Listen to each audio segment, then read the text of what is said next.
Thinking about launching a podcast but overwhelmed by all the moving parts? At TurnKey Podcast Productions, we take the hassle out of podcasting so you can focus on the talk, not the tech. From concept to launch, guest booking to post-production, we handle everything. Need a strategy to grow your show and turn guests into clients? Yep, we do that too. DIY or done for you, we've got the solution that fits. Whether you're just getting started or ready to scale, TurnKey is your behind-the-scenes podcast team.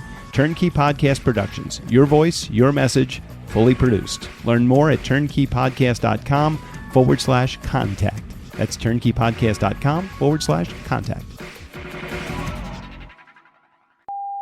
Next on this episode of The Nice Guys on Business. Blockchains then, I think, will be the rails for this new type of economies where I believe we'll have a faster 1 billion agents adopting blockchain transactions, all of this at internet scale than 1 billion humans. Just because agents, people will very soon think about them like an Uber, like a self-driving Uber, but just for productivity. And you'll think, can I buy an agent and it makes money for me? Like not only doing jobs for me, I want, while I'm doing something else, I'm maybe wandering with the family or visiting some other place, I want this agent to produce some money for me and invest it and then do some other things. And the moment this starts, it's of course a kind of arms race for everyone to buy more agents, because that's the asset that becomes more valuable than almost any other asset. If my calculations are correct, when this baby hits 88 miles per hour, you're going to see the Nice Guys on Business podcast. Go from where you are now to where you could be. Get expert tips to grow your business, to be more productive and more efficient, whether you're trying to build influence, grow your community, or make it rain. Best-selling author of Nice Guys Finish First, Doug Sandler, can lead the way. The Nice Guys on Business is produced by TurnKey Podcast Productions. Now, here's your host, Doug Sandler.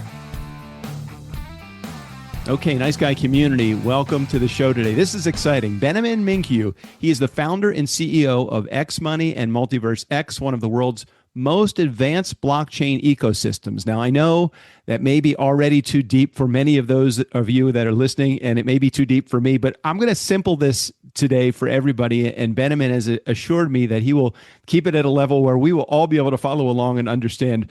You can understand this from dropping out of an MBA to leading partnerships with Amazon Web Services, Google Cloud, and national governments. He spent the last decade at the forefront of blockchain and AI. And today we talked to him about how to build global teams, why hiring smarter people is key, and what's the greatest shift in wealth, and what that means to the entrepreneurial community. Beniamin, I'm excited to chat with you. Welcome to the Nice Guys on Business podcast. Doug, it's a really great pleasure to be here. I hope I did not butcher the name, but great pleasure to be here. No, I respond to pretty much anything, and I appreciate. I'm sure I did the same with your name. I tried my hardest to, so we're in the same boat here. We'll both forgive each other. Is that fair? 100%. Let's do it. All right. So I want to talk about this for a second, because this is the question that as I was doing all of my research and watching you on other interviews, and by the way, you do a fascinating job accelerating the technology terms when you need to, and then bringing it to a simpler level like you will today. But you built MultiversX into a $1 billion company working with giants like AWS, Amazon Web Services, and Google Cloud. For someone that started in Romania, and which is where I'm connecting with you today, with just an idea, how did you turn that idea or that vision into reality? Because many entrepreneurs in my community are like, I have a great idea, but how do I actually make this thing come to life? So talk about that for a moment. Indeed. So I initially stumbled into this blockchain idea very, very early. That was probably 2012, 2013. Went deep down the rabbit hole, spent a bunch of years just studying architecture, studying these ideas, then investing in more than probably 30 startups. And I always treated each and every step as this great opportunity to learn something that has not been mapped fully. And there was no book or just simple process from which I could learn stuff. And so at some point, I understood that the problems that I needed to solve were so complex that it was not only, let's say, computer science that you needed, but then distributed systems, game theory, economics, sort of politics. Right. A lot of this very interesting subjects needed to be synthesized so that you come with a breakthrough. So my sort of hack was that I needed to build a team with which we can literally build rockets, because with such a team, I could tackle this kind of very complex problems that in hindsight will always look impossible for the time when we were trying to solve them. But I almost, even right now, if I think about the type of people that I had and the kind of level of skills and the difficulty, we started, just to give you one very practical, concrete idea of what this would mean. So we, together with my brother, we brought together probably something like 8 or 10 of the most brilliant people we knew, and gave them a challenge that was near impossible at some point, at that point. And that had several, let's say, branches, a branch in, for instance, consensus, a branch in cryptography, a branch in, and that together formed the bulk of the difficult problem that we tried to solve. And then we wanted to see which of those people had the type of mind that under great pressure, very limited time, could find very difficult solutions in a way where no one could guide you, no one could give you the solution, and you would just sit with maybe blackboards of math, discussing with some other people. And this was maybe the first 1 or 2 months. It looked more like a very deep research problem that culminated in the paper, the breakthrough that we formalized. But then it took the way of the prototype and building the code, which was a different type of hell. And then from prototype to scaling something to production, I mean, that's a different story altogether. All right. So I want to back up for just a second, though, because initially there had to be some spark, some problem that you thought, hey, if we could solve this problem, I think we would be ahead of the curve of what other people are trying to solve. What was the initial problem that you were trying to solve? Most people are like, they go into a grocery store and they're like, I can't find help. So the first goal is, okay, maybe I can build an app that would be a map of this store and I can figure out how to get where I'm going. What was the initial problem that you experienced that you wanted resolution for? Indeed. I think this is a great question. So initially, as I stumbled into this technology, I immediately thought with Bitcoin, hey, 7 transactions per second is cool, but certainly not the type of scale that could accommodate the scale of the internet. Like doing transactions at the scale of what the internet would need would certainly need orders of magnitude of that.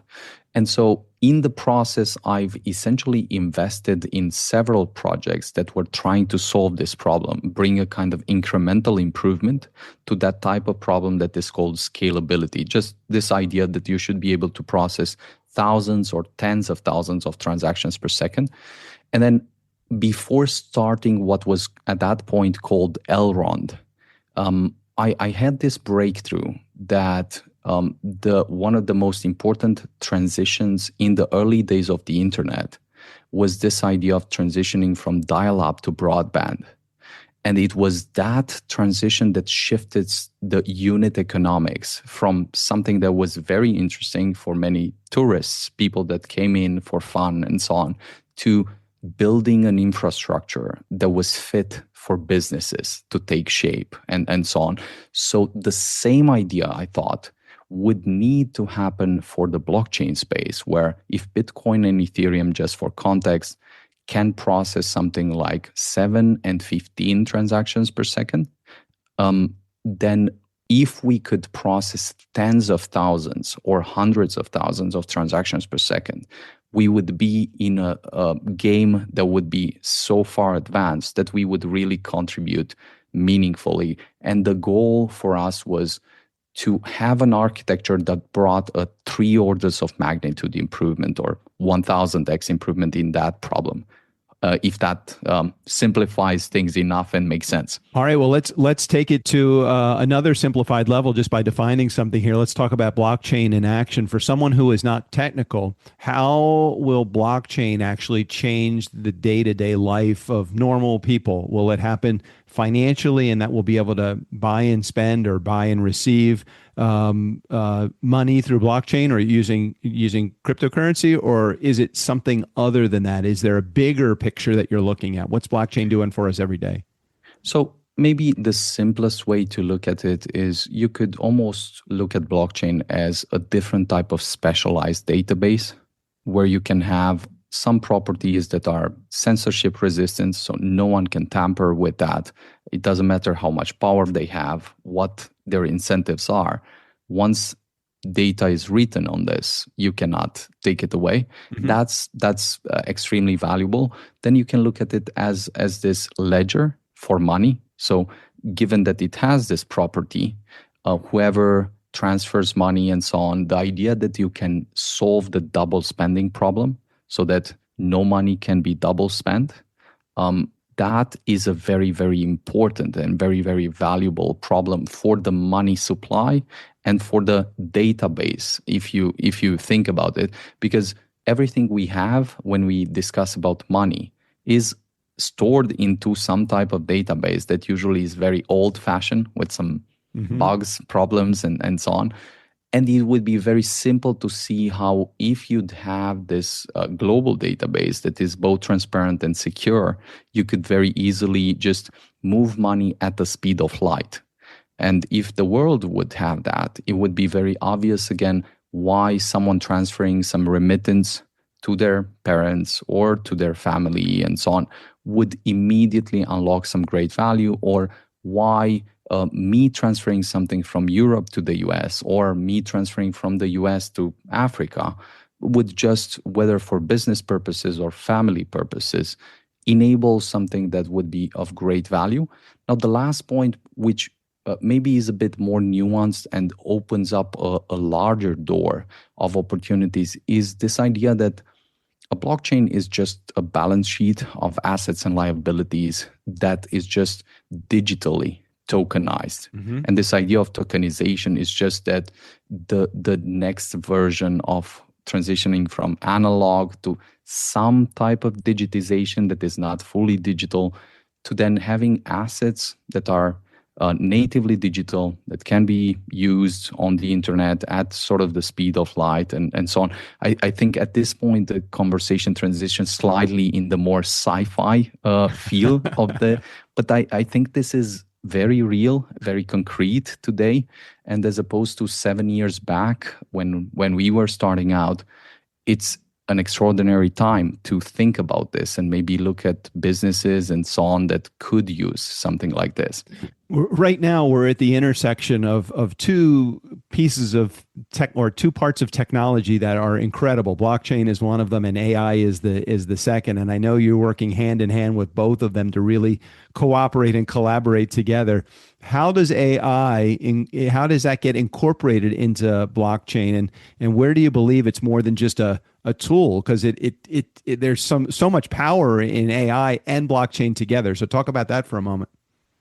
So I think it's very simple, for instance, to look at blockchains and say, hey, for whatever blockchains provide, humans have already had some type of tool or technology that solved that use case or function. So if you say, hey, this is a better version of money or keeping track of money or just exchanging money, usually people will say, yeah, but I have money. What's wrong with my money? I don't want a new money and so on. Which is fair.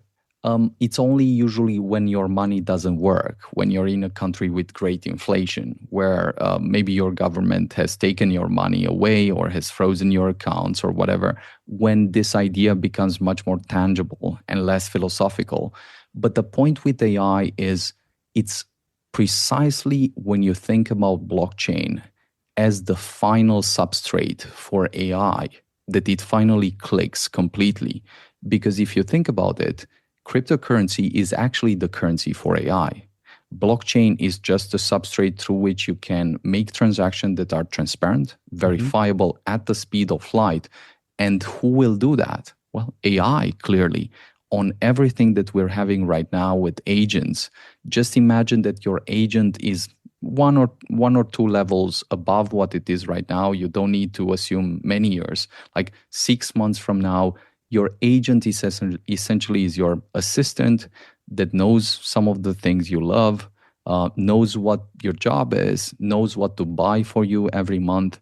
And then it has some wallet with money through which it does this. And you can at any point in time verify it, make sure that it cannot lie to you, it cannot hide some of the things, because whenever this type of agents or AI tools start to become very powerful, like increasingly powerful, you want to make sure that the database that tracks them, that verifies them, that authenticates what's happening with them cannot be counterfeited.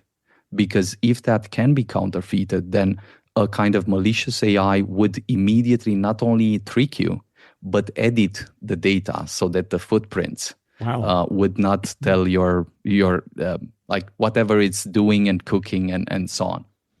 What's interesting is you turn on any news channel and you hear about companies like Microsoft and Meta outbidding each other to the tune of $250 million to bring on a powerful brain into their organization. So when they are all in with AI, you got to know it's going somewhere. How excited does that make you as someone that is at the foundation of all of this? How does that make you feel about the potential future for where organizations like yours are going? Not only just from a success perspective, but from a technology perspective. It's got to be exciting for you and your team. 100%. So I would say that to finally see some of this come to life, when you're not this mad person in the desert thinking that, hey, this will happen and speaking that it will happen, but finally seeing the biggest country in the world, the most important country in the world, the US, with the president, the administration, the regulatory structure, the market structure, adopting this type of technologies as their life would depend on it.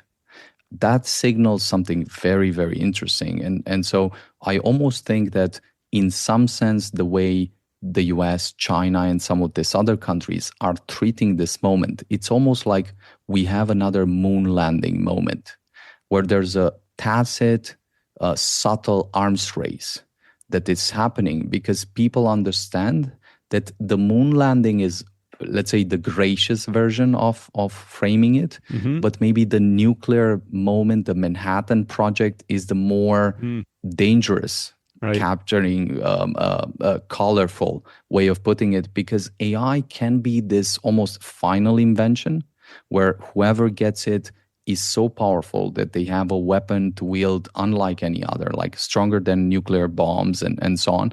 And then if you look at the benefits of that, there's also possibilities to cure many of the most worst diseases you could think about, improve lives for people all around the world, bring a different level of abundance and so on.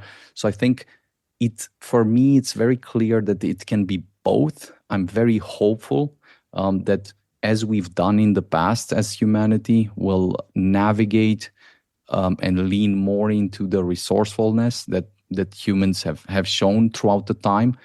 And I also believe that it's important that the right kind of powers achieve this kind of almost superior position first, because at the end of the day, you don't want communism to have a better weapon against you, especially when what you have to choose here is between communism and freedom and so on. So that's just maybe a bit of a colorful. Well, you made a good leap, though. That's a good line that you have drawn in between not only what you're doing in today's technology, but between politics, between democracy and communism. While this is not a political show at all, it certainly does help you understand a little bit more about the line that you have drawn. I'm really curious. You spent some time with studying for an MBA, and then you decided obviously that wasn't the right direction for you to go in. Talk to those that are in our community that either might be in an MBA program right now and trying to figure out what am I getting out of this and how will this best serve my entrepreneurial journey, or maybe just share a little bit of your true life experience about how real life provided something that an MBA couldn't. The way I look at education is, in some sense, after I almost escaped from school normally, I've sort of discovered the real books, the most brilliant minds in different fields, and I could not stop reading. Like I could not stop diving into economics, engineering, literature, like cognitive psychology, all business, all of it. Right. But it was school that somehow projected this idea where I was wondering, like, how come people read all this, in some sense, stupid books, like outdated, irrelevant? Why is this? Why is this happening? That always puzzled me. And so when I discovered this oasis of good books, I just took a breath and said, okay, so again, I'm not that crazy. It's clear that there are good books in this world. There are subjects that I'd love.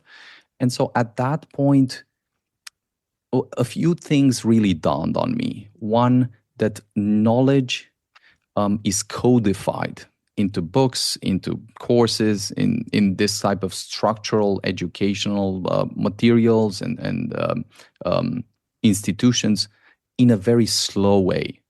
And in fact, if you want to go at the cutting edge of what's happening today, unfortunately, the university is not the place where you'll get Right. that information. In fact, in the university, you'll get something that was maybe in fashion 10 years ago or 5 years ago or whatever.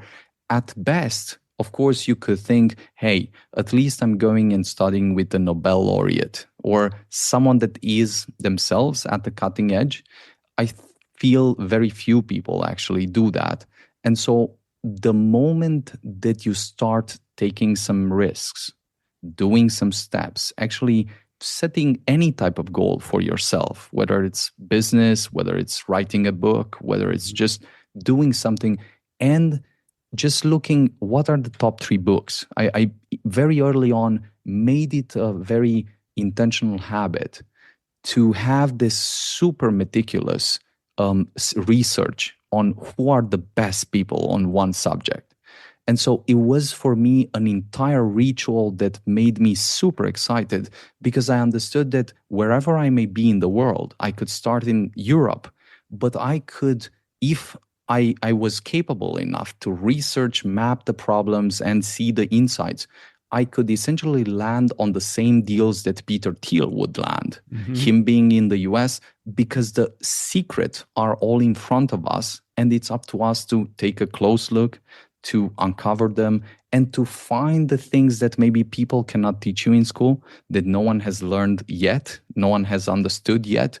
And I also think that's the beauty of it in life, in business, in art, that you get these very unique moments. As we have the moment right now, where some technologies have this extraordinary power, some businesses have a great tailwind, and some others have a really hard time. So it's always changing, but the idea of being alive, looking at the world with fresh eyes, I almost feel that's the thing that prompted me to say, hey, like this university thing, I mean, it almost seems like from a different age, and I still want to be very, let's say, elegant here. But that was the thing that prompted me to say, hey, no, there's no point in spending the time I need to spend on all the mental cycles on making some progress, because it's very clear what I want to do. I just need to try a few more times, and then we'll see how it goes. No, I completely agree with you. I mean, I don't think anything can replace the school of hard knocks and you building a business and failing and saying, shit, that didn't work. I better try something else. And even though from a technology perspective, our business of production, podcast production, is nowhere near the blockchain or AI or anything, still we learn from the mistakes that we make, and it helps us understand, oh well, that didn't work, I guess I better try a different route on that. I also want to I want to come back to something you said a little bit earlier, which I think is really important for the entrepreneurs in our community to really focus on for just a quick second, and I'd love your comments on this. You talked about putting people in a position where they are the smartest people you could bring onto a team. And as an entrepreneur, oftentimes we want to do everything on our own. We want to understand it. We want to bake in it. We want to marinate in it. And we want to build our business based upon the things that we have built with our hands. Maybe in the beginning, that's a good approach to take. But as soon as you get any kind of traction, how important is it for you to be able to assign that role, that task, that responsibility to someone that specializes in that or is smarter at it or loves doing it more than you do? Can you just spend just a moment, Beniamin, talking about the importance of putting the right people on the bus with you to build this company? I mean, this is incredibly important, and it takes many years to actually appreciate how important it is, and how much this simple idea that you're just mentioning, that the entire process or the entire idea of a business is to make sure that you have the right people on the bus, the wrong people off the bus, and the right people in the right seats.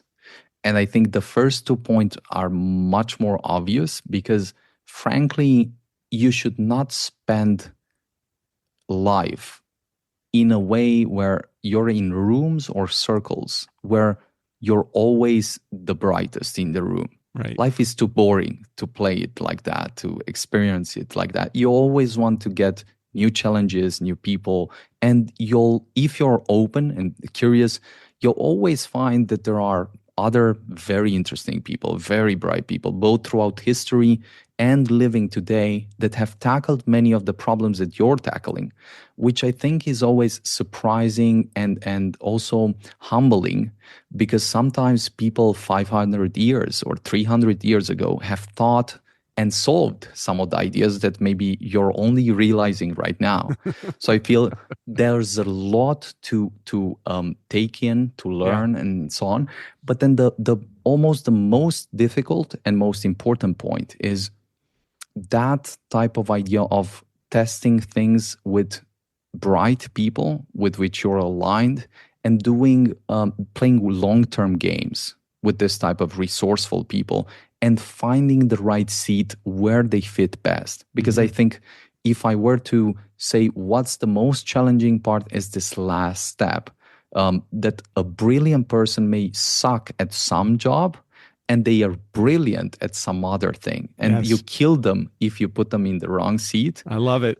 And that's the very tricky, like it takes you 10 years to actually learn this very simple thing that we're stating right now. Well, what's so interesting about what you say, and we found this practice in action for us with our own company, again, not blockchain or AI, but just simple production. And it is, we have people on our team that were not excelling. Actually, they were not doing real well in the position, but we know we like them as a person. And we said, what would make you happy? What position within the organization?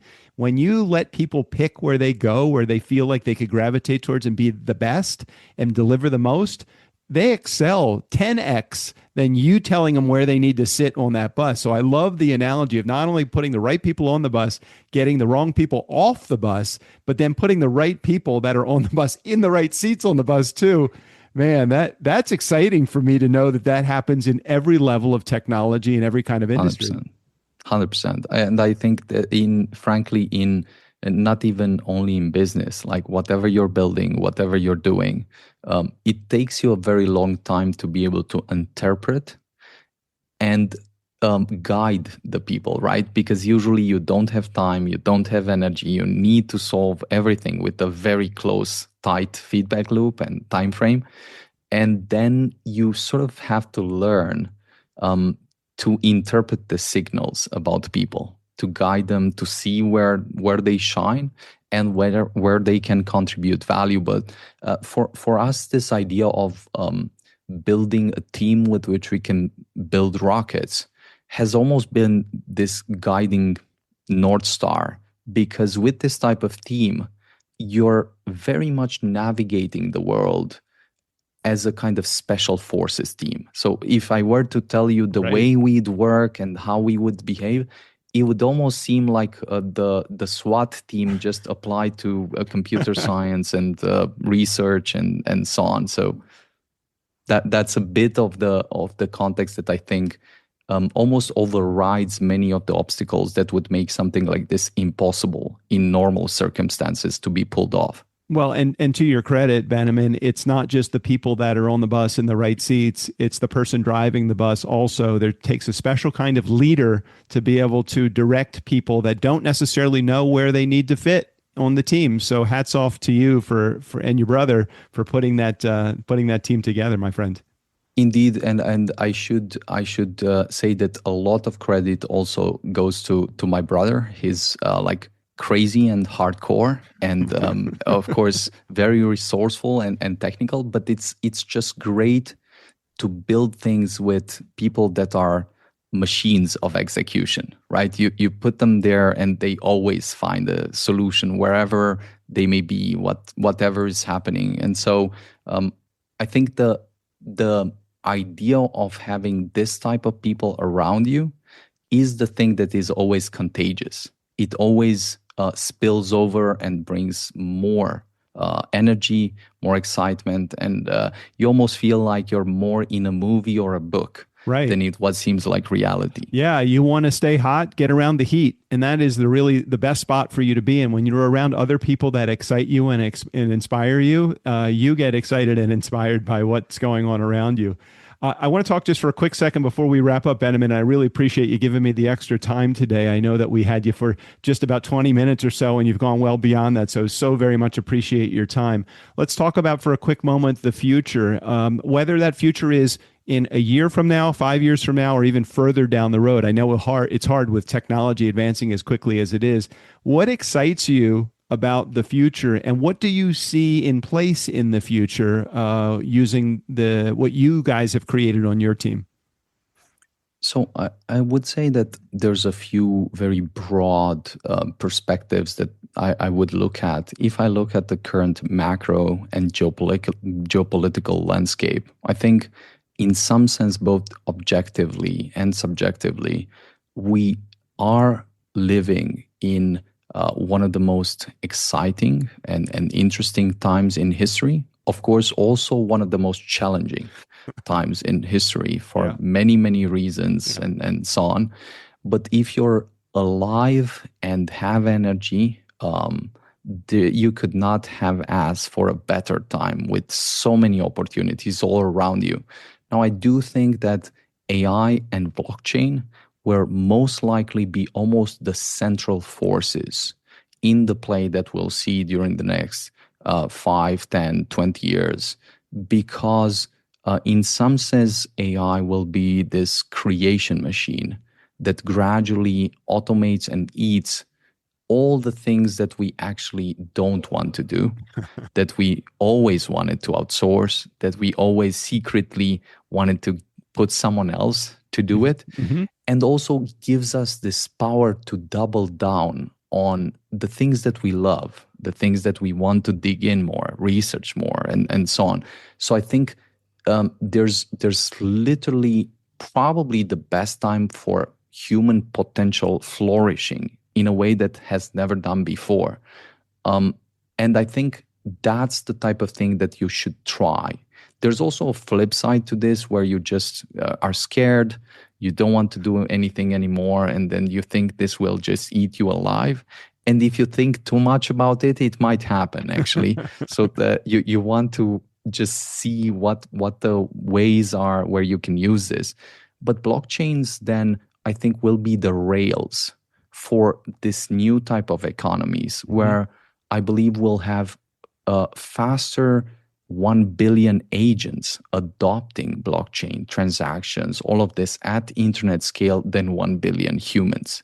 Just because agents, people will very soon think about them like an Uber, like a self-driving Uber, but just for productivity. And you'll think, can I buy an agent and it makes money for me? Like not only doing jobs for me, I want while I'm doing something else, I'm maybe wandering with the family or visiting some other place, I want this agent to produce some money for me and invest it and then do some other things. And the moment this starts, it's of course a kind of arms race for everyone to buy more agents, because that's the asset that becomes more valuable than almost any other asset. And so with blockchain and AI, I think the things that we've built, in some sense, we have one of the biggest upgrades now since Genesis, since 7 years ago. We call that supernova. And this just brings any type of interaction or transaction to what is called a sub-second finality. In simple terms, this just means you press on a transaction and boom, it's just done, wherever you may be in the world, in a way that it does very complex processes to not be counterfeited, to have all the checks that we were mentioning. But we've reached that point where we are now about to unveil this to the world. And even more important, I think, in some sense, being in the US and doing this is almost one of the greatest gifts, because you can just do things better, faster. A lot more people are just thinking about these things, and you're not alone. And there's so many things that you can still learn and do. So I feel it's up to us. I think Charles Dickens had this line in the Tale of the Two Cities. Oh my gosh, I can't believe that you're talking about this. This was I don't know if this is the line that you're going to use. This is the best of times. This is the worst of times. That's exactly what I was thinking when we first started talking. I'm like, holy crap, you're right. We're thinking down the same lines. Yes.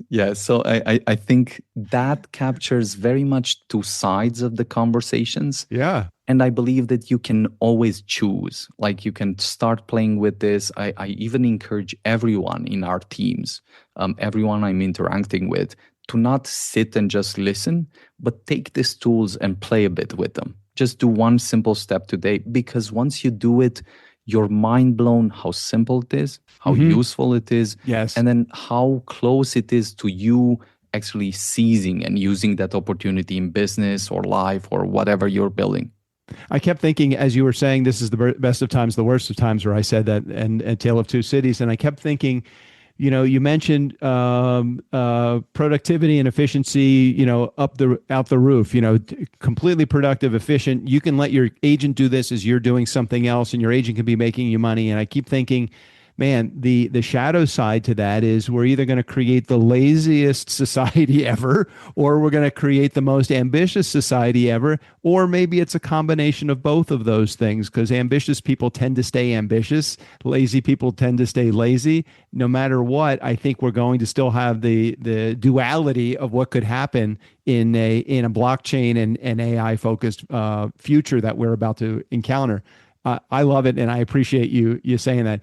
Is there anything that I'm missing to ask you, Beniamin? This has been so enlightening and such a great conversation. I've really enjoyed having it. What should I be asking you that I'm not asking you, or that we should tell our listening audience? I think the simplest way maybe that people think about when it comes to the blockchains, they think about crypto. And then if they were to play with something, I almost find that the magic moment in their minds is when they buy a very small fraction to experiment with something. And then a light bulb comes up, and then they say, actually this doesn't sound so crazy. Actually, it's crazy that it works, and it's live and so on. So I would almost encourage people to take a look maybe at MultiversX and play a bit with some of the things, because those speak to you in a very, very different way. That's maybe the simplest step, that then once you take a look, you'll 100% have some other questions, so you can find us. We'd love to share other ideas and so on. But I could not be more excited from this standpoint. And I do think that we're still very early. So the things that we hoped 7 years ago are now happening. But if you think about it, I still don't think that we're more than 1 to 2-3% of what this is going to become. So to be so early and see the opportunity, I mean, that's the type of thing that you want to experiment with and see where it goes. Agreed. And I had a chance to go to Beniamin's website, Nice Guy Community, and I'll put a link in the show notes to MultiversX.com so you guys can have a chance to check it out. Also, don't get overwhelmed. Like Beniamin said, take a simple step. Just check it out. Do the things that he's recommending today. Extremely wise, great words, and thank you for dumbing it down for me, Beniamin, and keeping it real for my community. Appreciate the humbleness, Doug. My pleasure. Thanks for being here, and thanks for being on the show today. Thank you very much. It was a great pleasure. Hey, Nice Guy Community, never underestimate the power of nice or the power of the future. Special thanks to Beniamin. All of his information, including access to his website, will be right there in the show notes. Steve O'Brien, go ahead and take us out of here. For the Nice Guys on Business, I'm Steve O'Brien. Seriously, it'll only hurt for a minute. Or two. 10 tops.